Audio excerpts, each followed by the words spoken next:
We will be recording the webinar this morning so that we can post it online. And if people weren't able to join us today, they can watch that online. So we appreciate your attendance here today.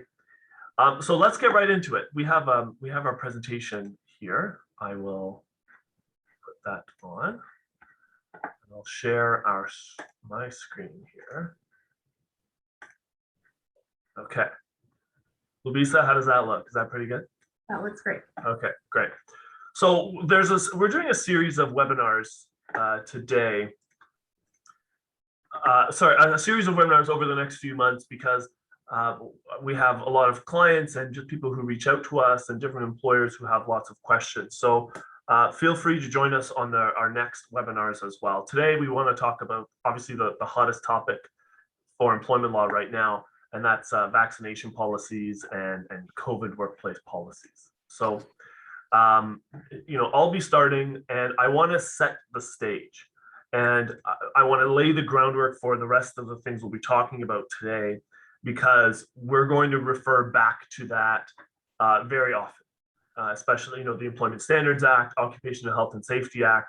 That's really where those two main laws are where employer obligations related to COVID and vaccination are coming from. So right from the outset, we wanted to confirm that COVID is a workplace hazard, right? So it's something, as of even January of 2020, it came onto employers' radars, and they do have to, it's something that they have to be aware of at a minimum. And I think as an employer, we're always scanning our workplace and our work environments for hazards, as we are to do under the Occupational Health and Safety Act. And COVID is one of them. And there are, of course, other hazards as well, slips and falls, and dealing with heavy machinery or vehicles or workplace harassment, workplace violence, all of those different types of hazards. And COVID is a recognized workplace hazard. So something that I know we're going to repeat a lot in our talk today is taking every reasonable precaution, okay? And this is something, it applies, frankly, throughout Canada. We're here talking about Ontario employers. We're not really going to touch upon federally regulated employers just for convenience purposes, but we're always happy to talk about that if your workplace is regulated by the federal labor law, radio stations and banks and certain transportation industries, things like that. So the Occupational Health and Safety Act confirms that employers must take every reasonable precaution to protect workers in a workplace.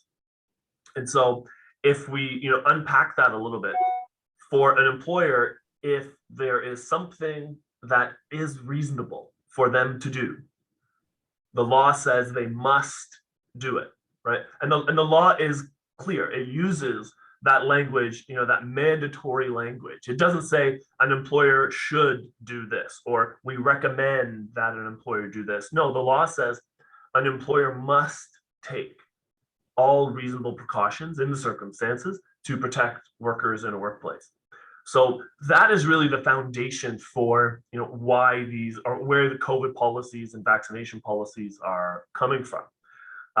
If there's a wide range of what is reasonable in a workplace, and it's really up to an employer to, like I mentioned, continually assess hazards in a workplace, determine what is reasonable, determine what is perhaps not reasonable, and once an employer has decided, okay, this may be reasonable, they must take those precautions.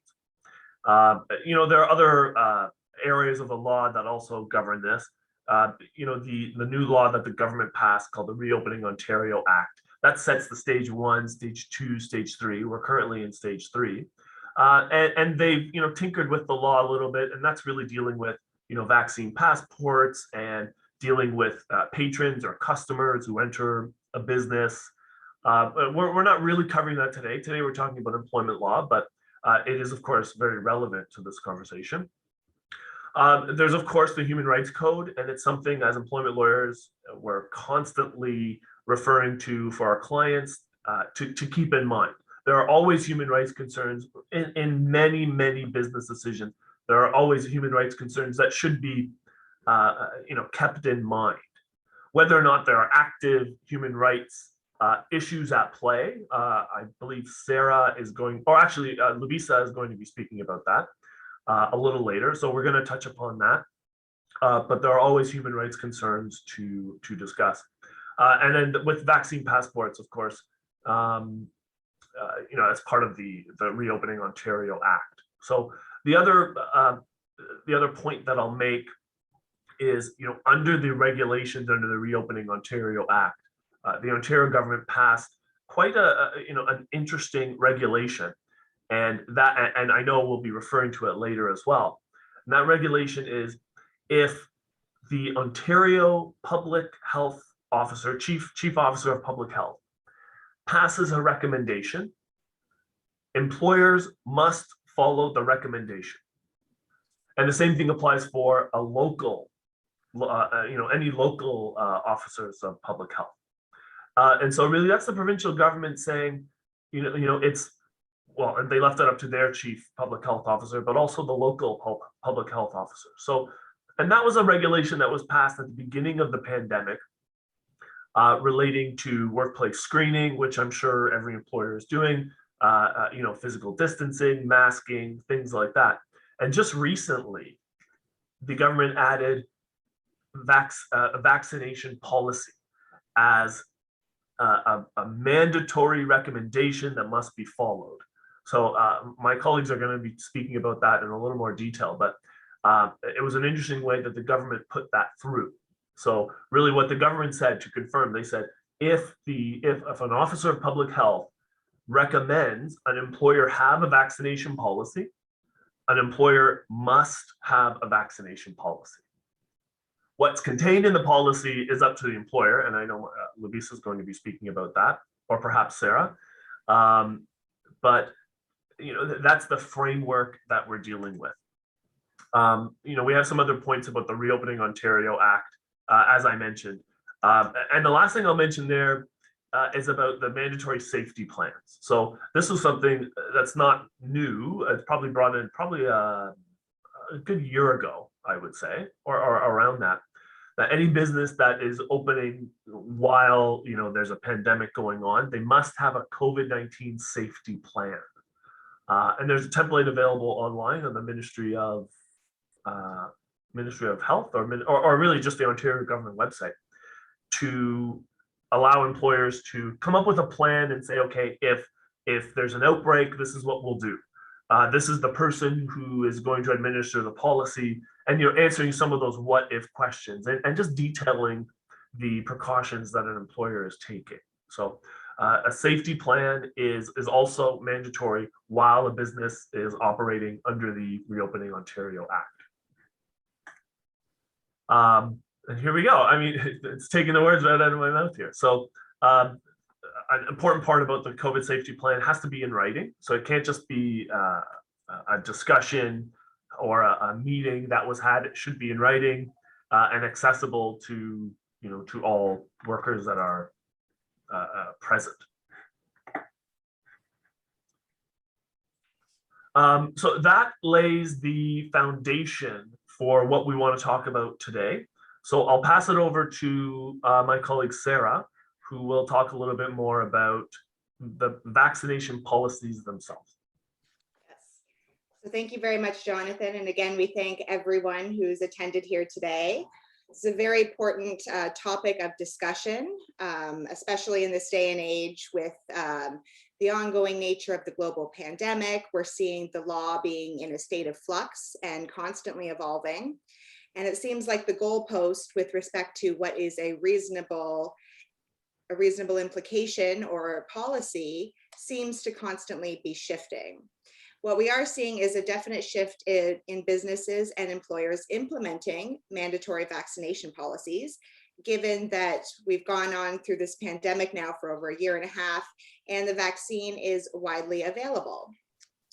So with that being said, in regards to the vaccine, it is a proven and effective well-recognized critical control measure that we can take against the COVID-19 virus. And in fact, it is arguably the most effective measure that we can take.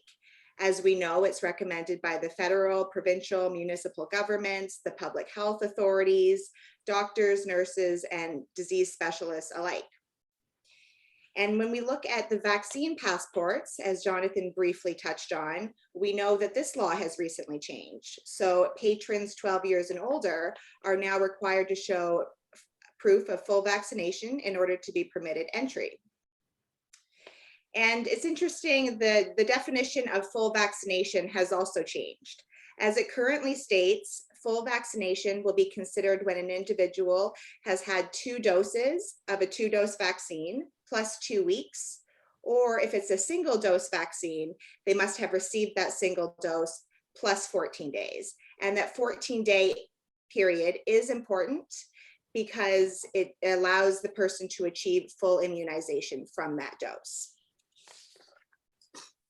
And I will also say that full vaccination also requires people to be fully vaccinated with a COVID vaccine that is approved by the World Health Organization as well.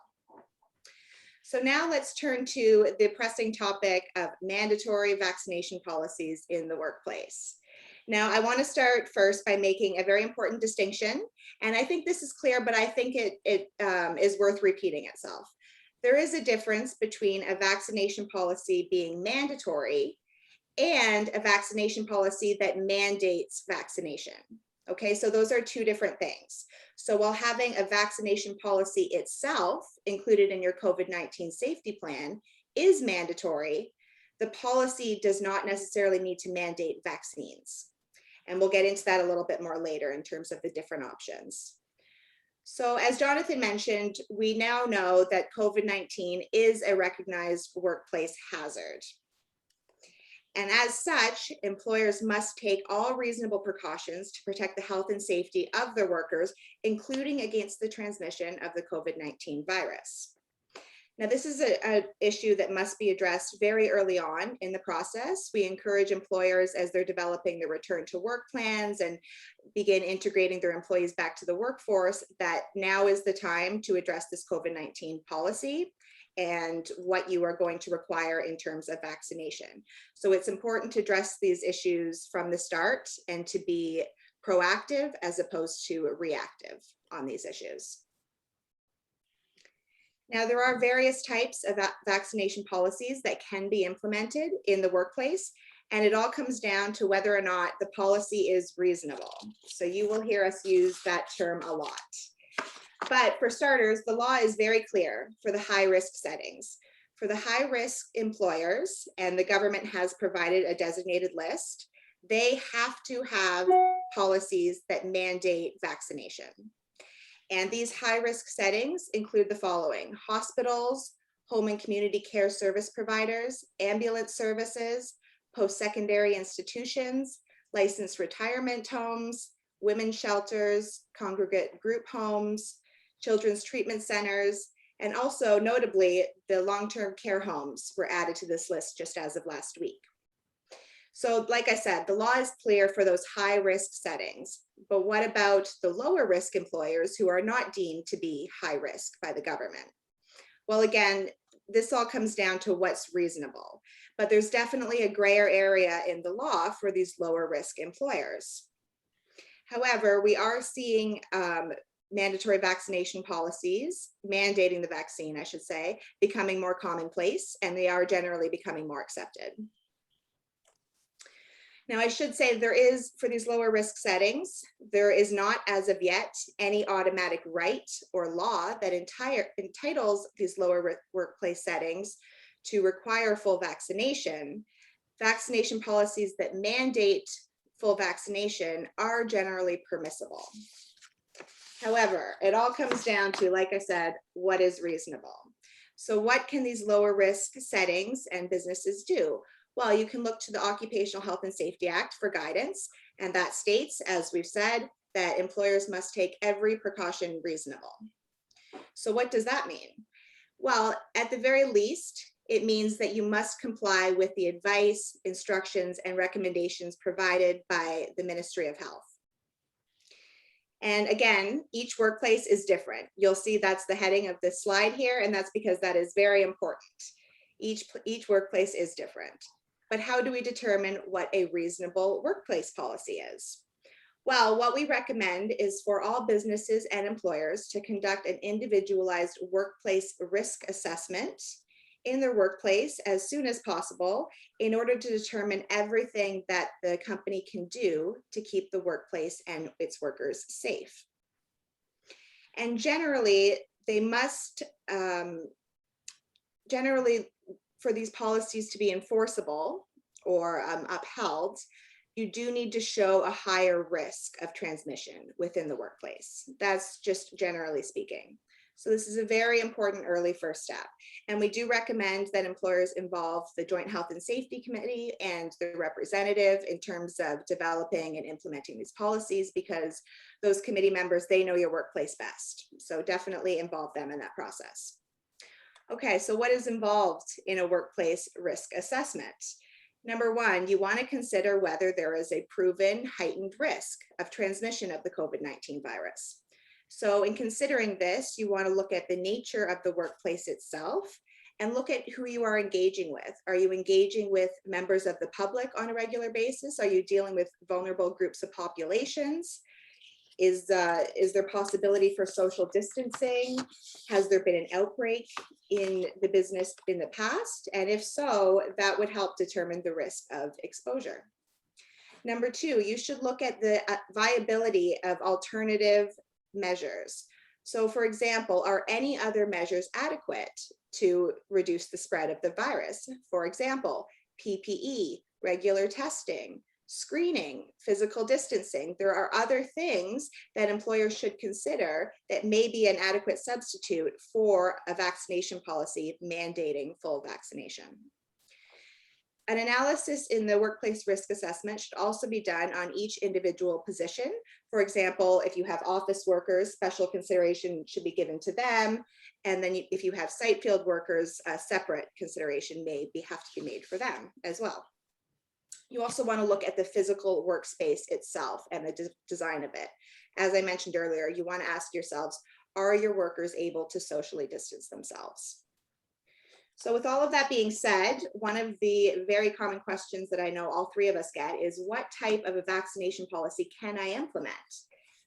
Well, there's definitely no one size fits all vaccination policy. And again, we say each workplace is different. What's reasonable in a small office setting may not be reasonable in a large warehouse setting with lots of workers. So some of the common vaccination policies that we have seen as of late would be one, taking a softer approach whereby the employer strongly encourages and recommends proof of vaccine, not necessarily requiring proof, but although allowing employees to provide that proof if they choose to. A second type of policy would be a vaccination or reasonable alternative policy. So those who choose not to get vaccinated or cannot get vaccinated may have to go through some other additional screening measures or testing measures. And a more specific type of vaccination policy would be vaccination or testing, so regular testing. And in order to be permitted entry into the workplace, you would need to show proof of a negative test. Another very common type of vaccination policy provides for vaccination or a human rights exemption. And Lubisa will be talking more about employers' responsibilities under the Human Rights Code and the certain limited human rights exemptions there are to these vaccines. And another type of common policy would be a vaccination providing for medical exemptions only. And we will see this type of policy, which is being implemented for the vaccine passports. So if you are going to implement a vaccination policy that mandates full vaccination, generally you should be able to show that there is a heightened risk of COVID-19 in the workplace, even while considering other reasonable solutions to that. You should be able to justify the policy's purpose and necessity, and you want to make sure you document that entire process. So when you go through the work risk place assessment, you're essentially documenting the process yourself. So the work is done for you essentially. So document the process, that is very important. You also want to state the purpose of the policy and clearly communicate this purpose to everyone to whom the policy applies. And also you want to consider, do you want the policy to apply to contractors as well, volunteers? So you want to make sure the scope of your vaccination policies are very clear as well. You want to make sure you provide workers with enough time to review the policy.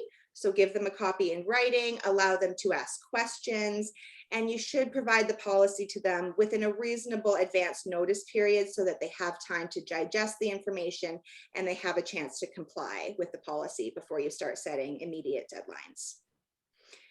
We also recommend enforcing the policy for all positions uniformly from the top down. The policy should be applied consistently, and this will help to avoid any sorts of complaints of discrimination or that sort of thing. So definitely apply it consistently across the board.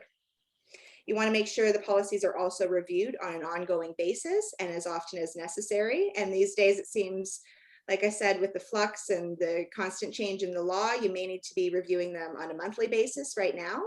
And keep in mind that your joint health and safety committee and or representative are required to inspect the workplace on a quarterly basis anyways. So make sure you're reviewing the policies and make sure they're always in full compliance. So finally, employers need to achieve, in terms of implementing these vaccination policies, a balance between considering safety in the workplace, which is of the utmost importance, as well as considering employees' rights to privacy of their personal health information, and considering any human rights matters that they may raise with their employer. So with that being said, I think that's a good segue. I will pass it over to Labisa, and she's going to be discussing human rights issues with you. Thank you, Sarah, and good morning, everybody. So I'll discuss the human rights exemptions in vaccination policies and the employer's duty to accommodate. So I want to start with the basics. In Ontario, we've got human rights legislation that states that employers cannot discriminate against their workers for certain code protected reasons. These reasons include disability, creed, color, family status, etc. When an employer sets a policy that has the potential to be discriminatory, such as a vaccination policy, then the employer has a legal duty to accommodate those employees who have a genuine and valid need for the protection under the Human Rights Code.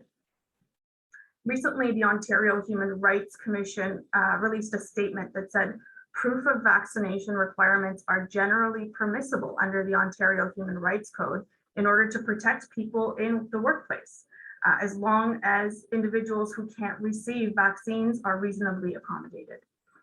They also went on to say that PCR and rapid testing are perfectly acceptable means of accommodating those who cannot be vaccinated, as Sarah was saying earlier. Currently, what we're seeing a lot of in our practice are exemption requests based on disability as well as creed.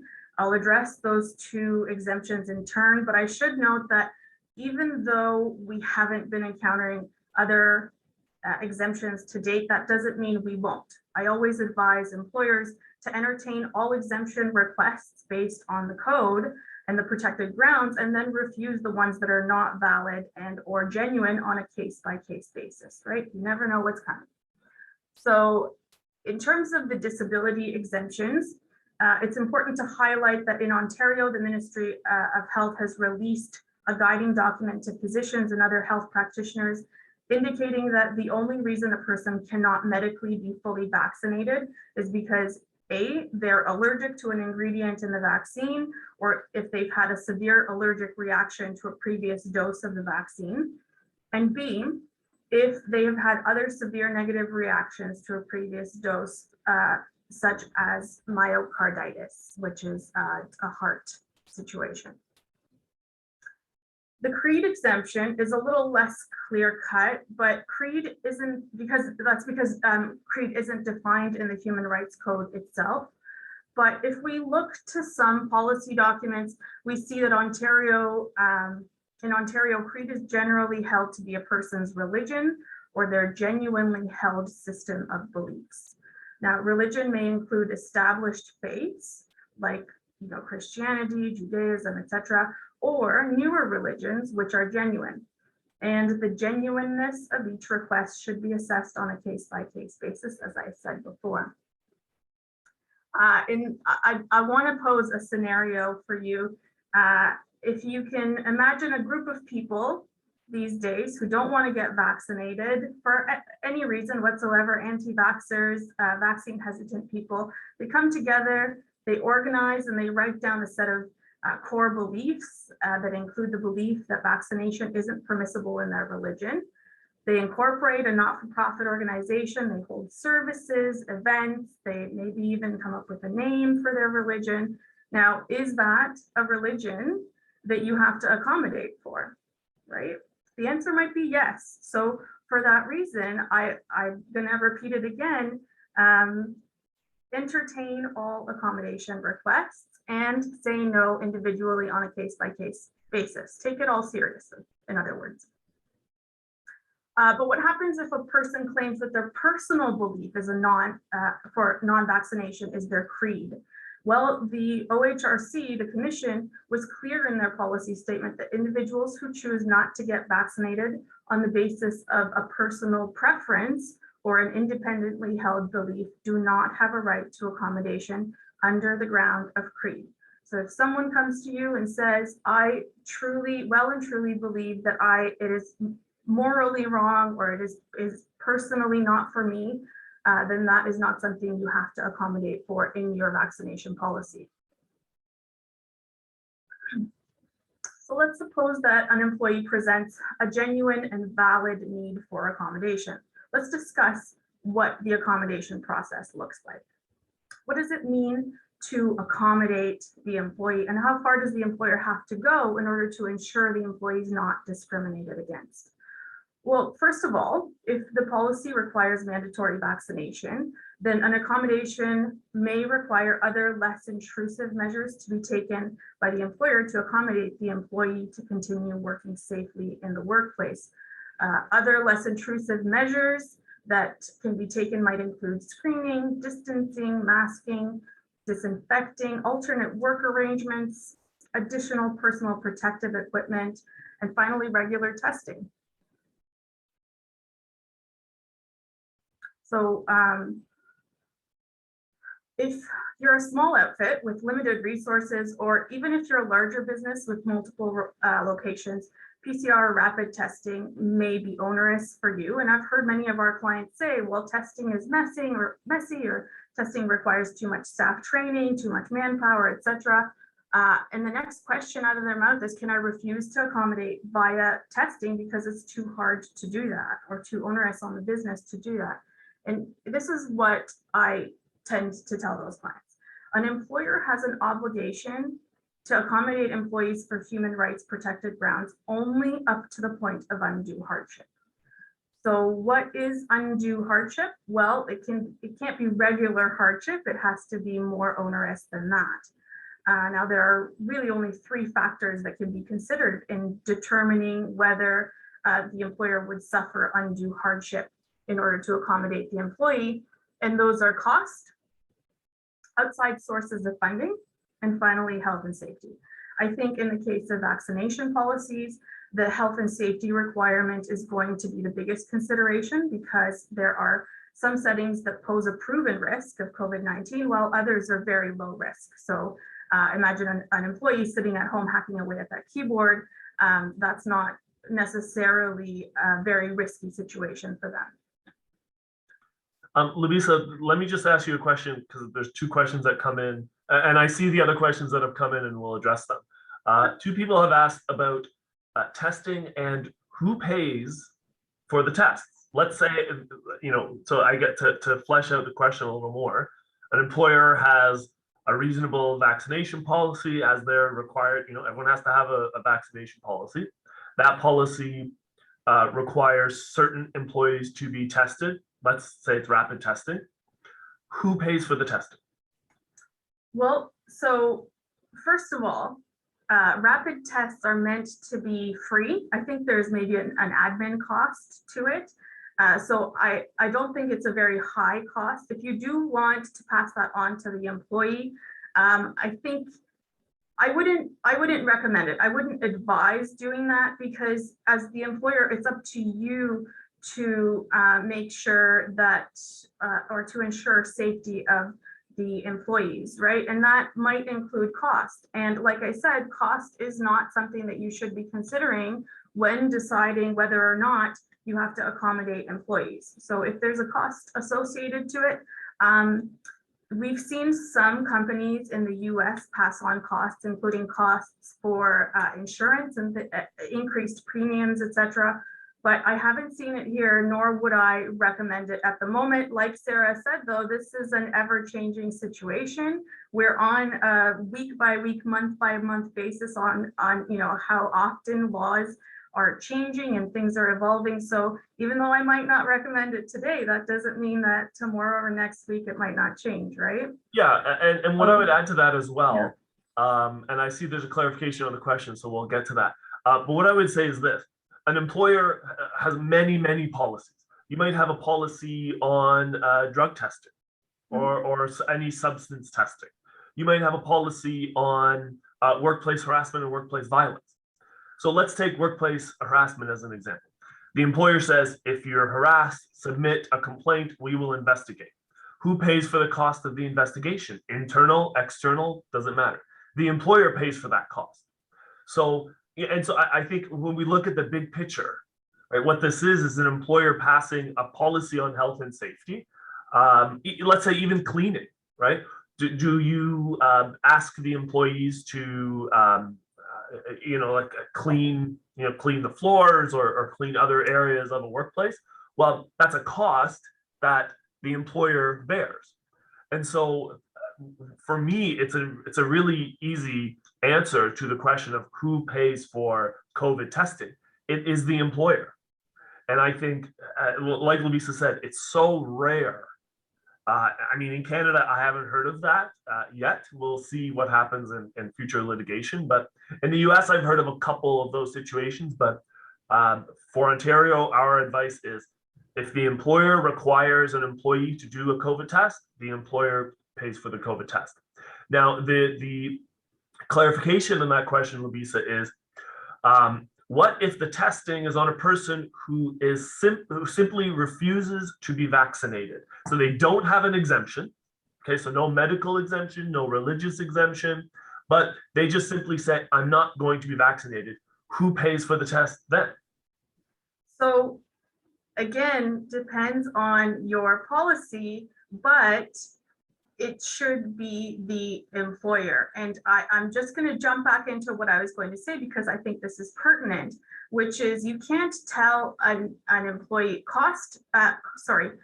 mere business inconvenience. So you not really wanting to implement the testing, or it being too messy for you to implement the testing, that's not something that can be taken into consideration. Cost is, so if you're worried about the cost of the testing, and that cost has to be very high. The cost essentially has to mean that you are close to or about to shut your doors, right?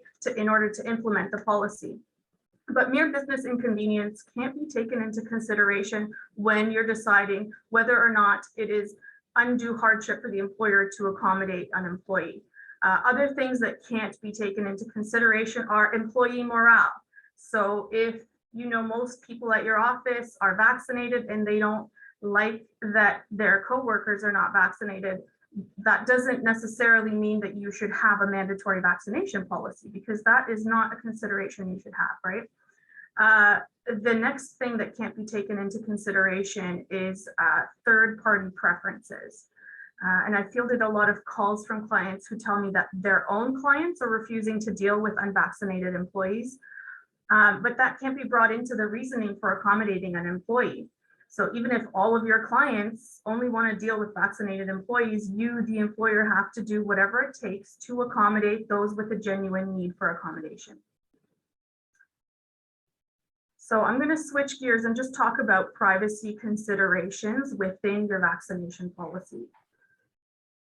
So in Ontario, we have legislation called FIPA, the Freedom of Information and Protection of Privacy Act, that should guide how personal information about vaccination is collected, used, and protected. For that reason, when you're implementing your policy, you should consider what information you'll be collecting, how you'll be collecting the information, who will be collecting the information, and how it's going to be used and stored and protected. Now, verification of vaccination can be collected by self-attestation, which just means that your employee either writes you a document that says, I swear that I've done this, or maybe it's a certified document, but it is not a certificate. You can verify vaccination by certificate or through the app that's coming later this month. And those are the methods that are currently being used for the vaccination passport. So you can mimic those methods as well at work if you require vaccination. When it comes to the actual collection of vaccination and exemption information, it's important to assign a point person to collect it, which is usually someone in a management position such as HR or a supervisor, and that person should be tasked with ensuring that the information remains private.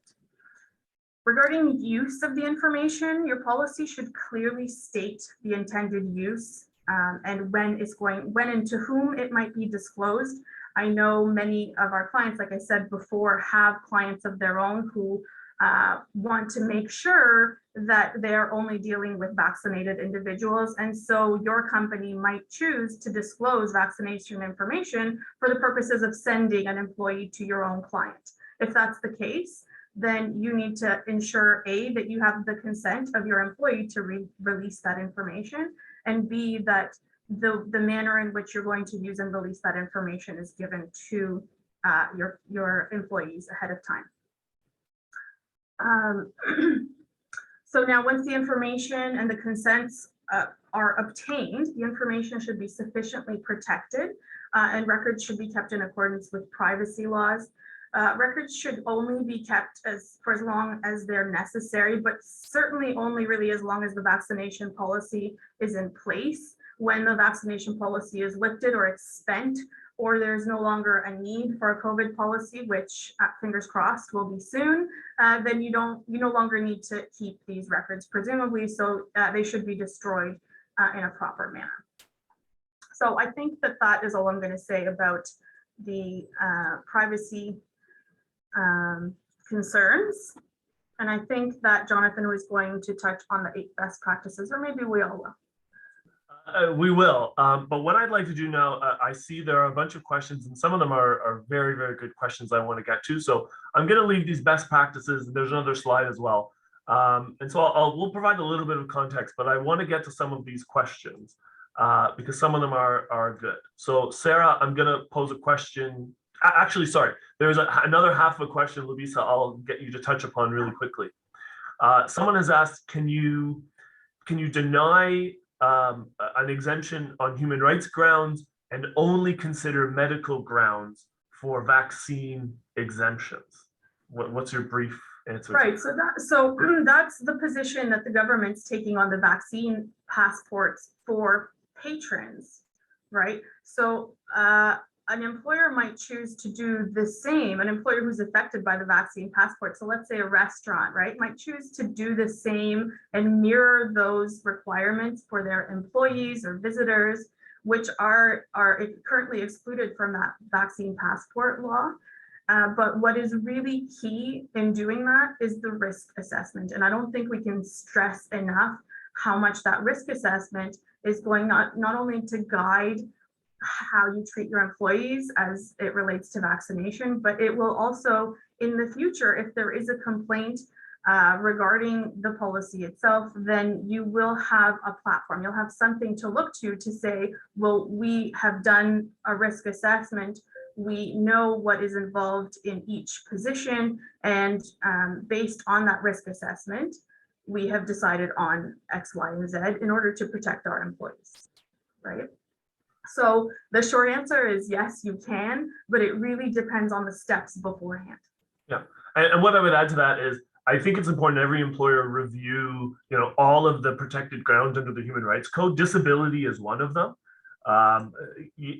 Vaccine hesitancy is not a protected ground. If the hesitancy is related to some sort of disability, well, then it might be something that has to be accommodated. But disability is one, creed is another, and there are a longer list of other grounds that may or may not be relevant to certain exemptions. But certainly, medical exemptions are probably the most common form of exemption. Sarah, I have a question to you, and this is a good one.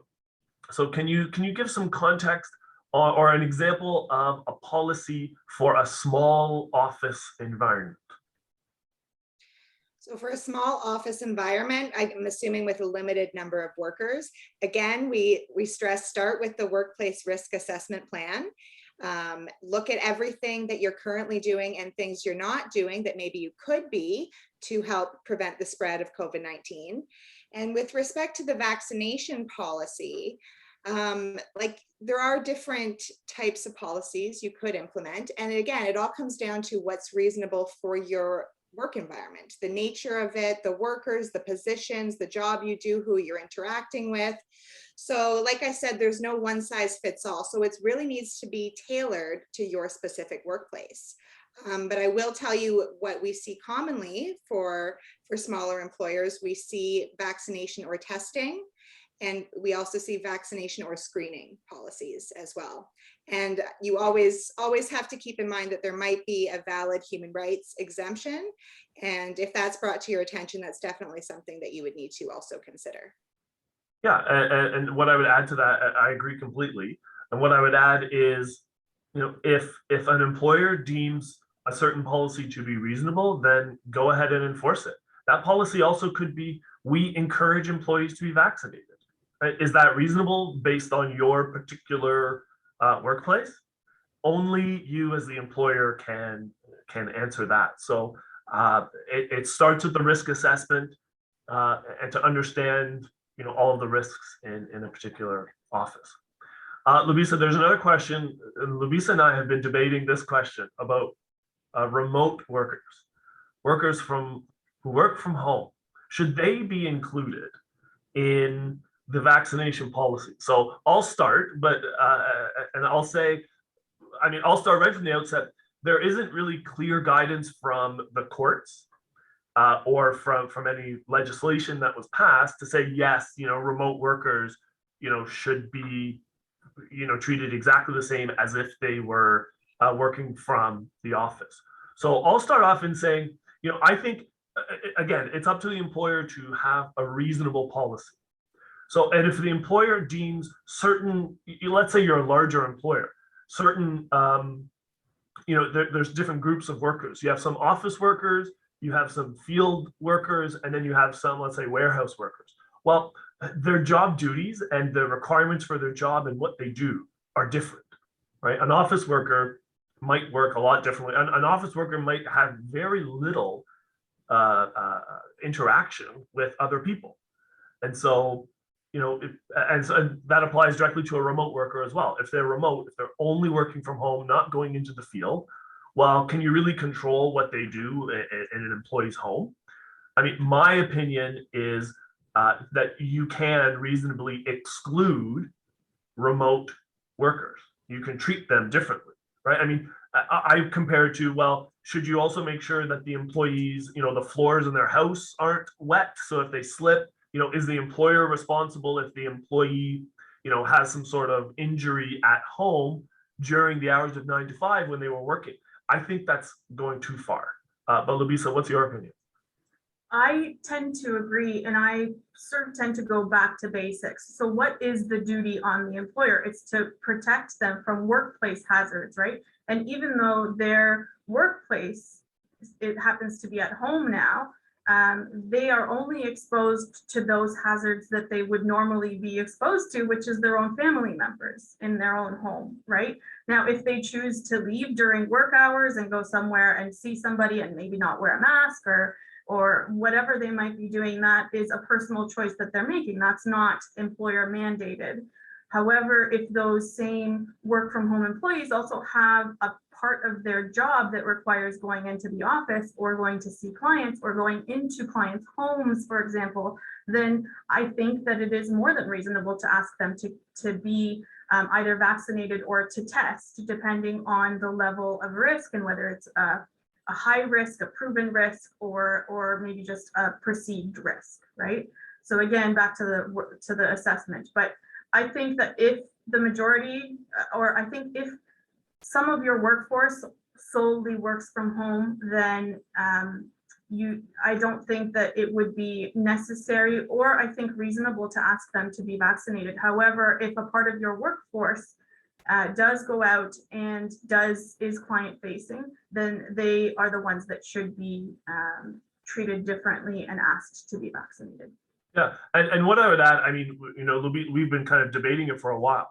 If an employer deems it reasonable that even remote workers show proof of vaccination because the employees working from home, that's the workplace, and we need to protect workers from health and safety hazards in the workplace, including if they're working from home.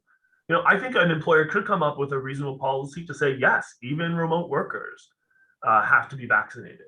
So, we're waiting for the court or for other legislation to come out. I don't think other legislation is going to come out. I think the general obligations of take all reasonable precautions, that's going to be around for a long time. I don't think the provincial government is going to tinker with that too much. Maybe a court will come out and say this is reasonable or not reasonable. But I think if you can justify the policy as being reasonable, you can enforce the policy. There's another question here about, so I'll address this one. It says, what if most of the staff, most of the office are fully vaccinated except one person, and they're just not in a rush to get a vaccine? How do we deal with that? And they're a small company. So I think in that way, I think education about the vaccine is important. I think, having a clear policy, enforcing the policy is important. If it's a small office, if everyone can be physically distanced, if you don't really have any visitors coming in, you may not have a policy that requires vaccination. It could be voluntary, showing proof of vaccination. So, but if your policy doesn't require people to show proof, then you don't have to enforce that. But I think that would come down to providing, employees resources, having them take a longer break and review all of this information about vaccines. You could bring in an expert, bring in some sort of celebrity to talk about vaccines. I was on CBC this morning. A long-term care home brought in, Olympic athletes and doctors to come and talk about it. So it really depends on the workplace. So there's a question here, and someone wants us to clarify, and so I'll clarify it. Can an employer require employees to provide proof of vaccination? Right. The answer is yes, if it is part of a reasonable policy. So that policy should be clear. As Sarah said, the policy should be clear. It should, be implemented with enough time so employees can understand and comply if they can't already comply. The policy should state what are the consequences if they can't comply with the policy. Do they have to show proof of exemption? Do they get put on a leave of absence? Are they terminated? Will you rearrange their job duties, for example? So it all comes down to the policy. And that's why I will jump in. That's why it's also very important to have an open conversation with your workers, and you have the right to ask why they're not going to get the vaccine. You have the right to ask why and understand where they are coming from. Yes, there's another question. This one's an interesting one. So employees who are in the field, and we can all kind of answer this one. And I do recognize the time as well. I want to get to as many questions as we can. So there are field employees, field tech employees. They travel a lot to different customer sites, and the customers, the third parties, have introduced policies requiring proof of vaccination to enter the site. And so this person's asking, can the employer require those field techs to show proof of vaccination? And then they also ask, well, what accommodations are reasonable? So Lubisa, let's start with you. What do you think? This is about third-party requiring a proof of vaccination? Right. So I think it really depends on the third party policy, because if that policy allows for things like testing and other means to safety, other than just vaccination, then you need to consider that as part of your policy as well, right? But if your third party clients have a policy that only vaccinated employees may enter, then you have to assess on your end whether you need to have those people there. How many, what is your workforce comprised of? Who needs to be there? Are enough of them vaccinated that you can send someone who's vaccinated, and perhaps someone who is unvaccinated and perhaps has only gotten a test, you can send them somewhere else with a less onerous policy that allows testing, right? So you sort of have the obligation to figure out what's in their policies, who you can send, and what's the risk of doing that, right?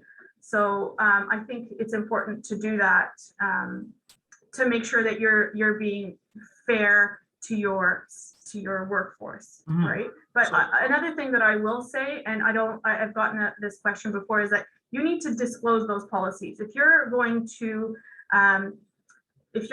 mandate that your employees enter a third party workspace and they have a policy on vaccination, then disclose it ahead of time so everybody knows what the requirements are going in, so that you don't have a scenario where someone, one of your workforce, turns up at that work site and they just aren't following, they're not vaccinated, so they can't follow the policy. You've got to send them home, you have to pay them 3 hours, etc. Right? So be mindful of those things. Yeah, so to recap, what I would say, the accommodations are, first of all, you can update your policy. Second, you can change those employees' job duties, right? You can reassign them to other work. And to go into the policy, perhaps the policy says they'll be placed on an unpaid leave of absence, or perhaps they'll be terminated without cause. Pay them whatever their contract says they are to get if they can't do their job. So there are some accommodations that could be made, but again, it comes down to the policy. So there's one other question. We might have time for more. So if there are other questions that people have, let me know. This is regarding undue hardship and workplace injury. So this person says, so the nature of someone's job requires travel, and the healthcare provider, so I guess for employer benefits, health benefits, they've excluded coverage for individuals who are unvaccinated. Very interesting. I would love to see a copy of that policy. So I guess it's if an employee is traveling on behalf of the employer, and I'm assuming all of this, and the employee does not show proof of vaccination, that they're not going to be covered for health coverage. So it's a very interesting health policy. Thank you. Yeah, email to me. I'd love to see it.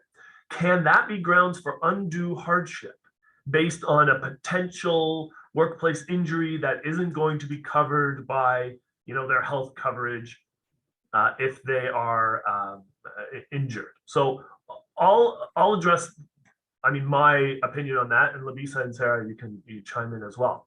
So first of all, what I tell employers, if they're a little concerned about COVID transmission in the workplace and the liability on the workplace, they can consider having coverage for WSIB. It is not mandatory for every single employer. There are a long list of employers that WSIB is already mandatory. So it could be that employee is already covered by WSIB, and then the liability, if they do have any workplace injury, they must go through WSIB. That's the benefit of having coverage for WSIB. An employee is legally prohibited from starting a lawsuit against their employer for injuries related to the workplace. They must go through WSIB if they have WSIB coverage. I'm going to assume this employee does not have WSIB coverage. So would that be grounds for undue hardship? I guess what the question is getting at is, do we have to accommodate that person? Can they still work if they don't have health coverage? What I would say is there are lots of different places to get health coverage. If an employer has guaranteed in a contract that an employee should receive health benefits, and then the provider says you no longer have benefits, I would say the employers should start looking at other benefit plans and make sure that that employee has coverage. And that comes down to the, the basis of the employment agreement. You're going to be paid, the employee will work, you're going to be paid as compensation, and part of your compensation is benefits coverage. So if that employee no longer has benefits coverage, the employer might have to say, fine, we'll get other benefits coverage. If there's an additional cost, we can look at it without talking about human rights. If there's an additional cost, well, you guaranteed in the contract that they would have benefits coverage. If we bring in the human rights analysis, let's say the employee can't get the vaccine for a certain protected, genuine, valid ground, medical exemption, perhaps a religious exemption, although I haven't seen many religious exemptions. At that point, then I think the answer becomes even easier, that yes, it's up to the employer to pay the costs. If there are increased costs for having health benefit coverage guaranteed under a contract, and it's higher because the employee has a certain disability, the employer has to bear those costs. I don't think it would get to undue hardship, but every analysis of undue hardship is going to be done on an individual basis. Sarah, and yeah, maybe I'll jump in. Yeah. It's a good segue with what you just said. It's important to remember too that the accommodation process, there's a procedural component to it as well. So you don't just want to dismiss a request for an accommodation because you don't think it will be feasible or it will be too much. You actually have to take active steps and engage with the employee to get all the necessary information and research and investigate all of the steps you can take to propose a reasonable accommodation plan. So don't forget the procedural component as well, and document your process. On that note, I see it's after 10 o'clock, so I'm just going to briefly go through the best practices here. So this is really just a summary of what we've talked about today. Safety plan, written vaccination policy, complete the work assessment. Be mindful of the public health recommendations. They're changing all the time. You can listen to the news, watch the news every day, especially for your local area. Certain municipalities have masking requirements, and they're different depending on the municipality where the business is located. Don't forget the Joint Health and Safety Committee. And if you're a smaller employer, the health and safety rep. There should be evidence that you're including that person or those people in whatever health and safety policies you're implementing. We talked about educational resources. That last point's important as well. If there's some sort of discipline, even if it's minor discipline or major, that may result as a result of a vaccination policy, it's really important that an employer, clearly tell the employee these are the consequences. Perhaps there are no consequences. If it's a vaccination versus a vaccination or testing policy, well, any person can be tested. And if you show proof of vaccination, then you don't have to be tested. So there might not be any discipline in a vaccination policy, but if there is, it's important that those employees clearly, understand that. Lubisa, Sarah, did you have any other kind of general comments before we wrap up? I would just say one thing with respect to the testing and who bears the costs on that. I think one good way to think about it would be the employer should pay for it as they do pay for all other PPE. So that might be one way to think about it. Although, like we said, there's availability of free rapid tests that are out there. So it's just a matter of finding them. Yeah, there's certain chambers of commerce. I know in Mississauga, the Mississauga Board of Trade has a program, even the Oakville Chamber of Commerce. And I'm sure other chambers of commerce as well. We're quite active with Mississauga and Oakville. And I see Windsor Essex is providing them as well. So it's very important to keep in touch with your the local boards of trade and to get your hands on some free rapid tests. Lubisa, some final thoughts? I just want to continue to stress the importance of the front end of the policy, which is just to figure out what the policy needs to be. Not that you're following someone else's policy, because oftentimes employers will take policies from each other. You can't do that. You have to tailor your own policy to your own workforce based on a work assessment. And I don't think that is stressed enough when we talk about it. So that's really my the biggest, if you were going to take away one single thing from this, it should be that. So on that note, we'll wrap it here, but we're always happy to answer other questions. Give us a call or send us an email. Our website is canbelaw.com. And we're always happy to provide more context or to point you in the right direction for other resources that may be available. And if you need help preparing or reviewing a vaccination policy, we've been getting quite good at it. So we're always happy to help. So thank you very much for joining us this morning, and we will see you at the next one. Thanks for coming. Thanks, Thank everyone. you all. Have a good day.